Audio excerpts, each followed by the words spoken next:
Hi friends, it's Angela here for ellenhudson.com. Thank you so much for stopping by to check out this video.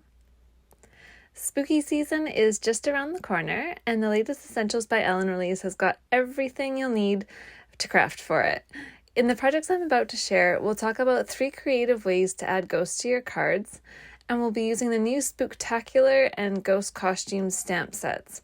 Both of these come with coordinating dies. We'll also use a couple of other Essentials by Ellen products that you may already have in your stash. To get started, I stamped a whole bunch of images from these 2 stamp sets and just colored them in with my sketch markers and Copic markers. I'm not doing anything fancy here. I'm a very amateur colorist. For the first project, we're going to make the ghost move. So there are many ways to do this, but I'm going to show you how I did it with the Essentials by Ellen Push Me, Pull You die. I'm also using the Landscapes die set, the new Hocus Pocus stamp set, and the previously released Tiny Stars hot foil plate. Now, I did a bit of pre-assembly because if I hadn't, we would be here till Christmas and miss Halloween completely. So I've made a front panel and stamped the Trick or Treat sentiment.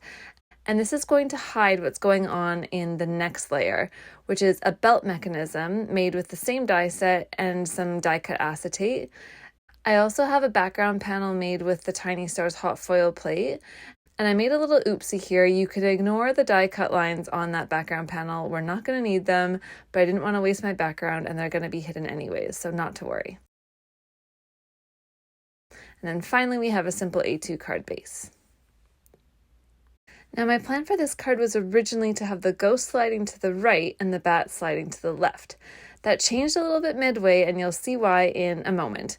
But at this stage, the next thing to do was to adhere the pull tab to the back of the belt, and I'm doing that with a little bit of strong double-sided tape. This is what the recipient will pull on to make the ghost move from left to right. All along, I'm testing out that mechanism, making sure I haven't done anything to block it. And then to protect the back side from any sort of friction that would make sliding less easy, I'm just going to cover that with a piece of plain typing paper, just to keep that area nice and smooth. Next, I'm starting to build a scene, starting with the haunted house on the right. I've got it positioned just above that slit, so again, it doesn't interfere with any movement. And then I'm dressing up my ghost in a little fairy princess costume, which is very cute. I don't need the full piece of acetate, so I'm just going to trim down that post and hide the end behind the ghost, and then stick him on with some more double-sided tape.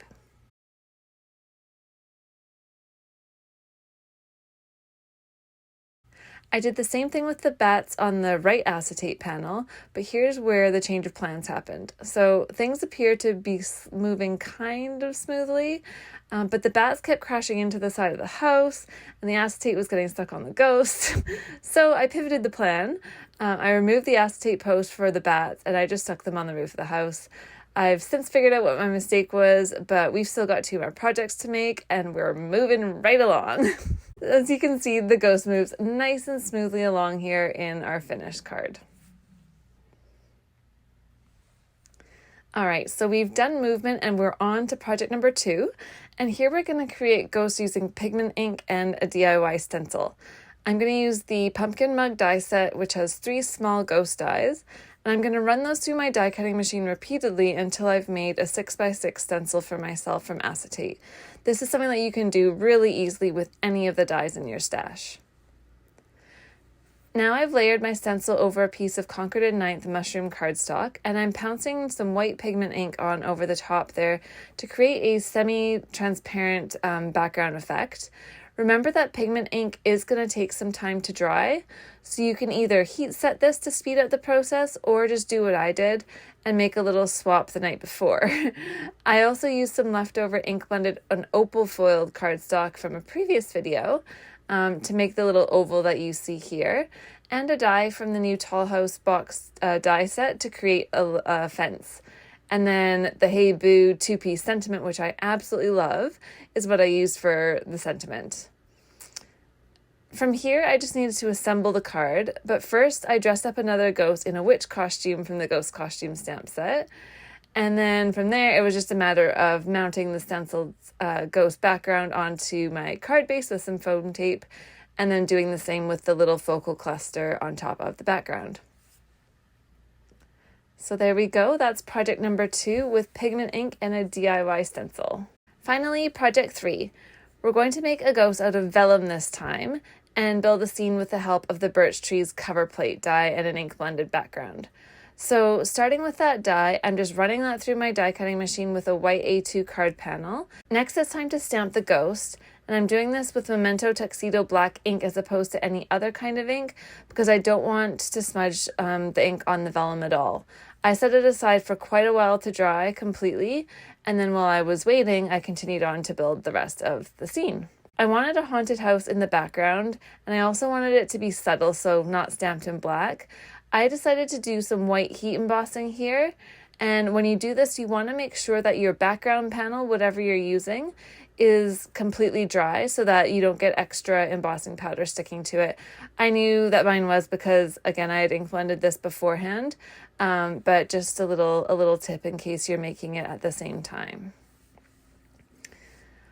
Once my little vellum ghost was dry, I cut him out and then moved on to stamping a sentiment from the Hocus Pocus stamp set. I thought about just stamping it, but then I decided to give it a nice glossy finish with some clear heat embossing on top. I just love the clean and simple font in this stamp set. And after the embossing was done, I stamped a few more little words above in that little empty space there. So it says, "It's all a bunch of hocus pocus." Here I'm just applying some foam tape behind the birch trees, then placing my background scene on behind that. And the foam tape is going to help give some dimension and shadows behind those trees there. Then I'm adding my little ghost and his trick-or-treat bag.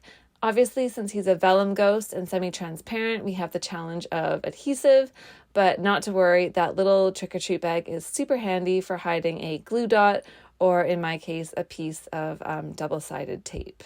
Now, it was at this point that I was about to switch off the camera, but I thought, I think it really needs just a little bit of sparkle. So I grabbed my silver star confetti, my glue, and my tweezers, put a couple of tiny dabs of glue down, and then ditched the tweezers entirely because sometimes it's just easier to add confetti with your fingers. So there we go, 3 cards and 3 ways to add ghosts. We've got one with movement, one with a DIY stencil, and a third with vellum. I hope you've enjoyed this video and that you're feeling inspired to create some Halloween cards. I'll link up the products used in today's projects below, and be sure to click on the subscribe button so that you don't miss any future videos. I'll see you back here soon. Bye!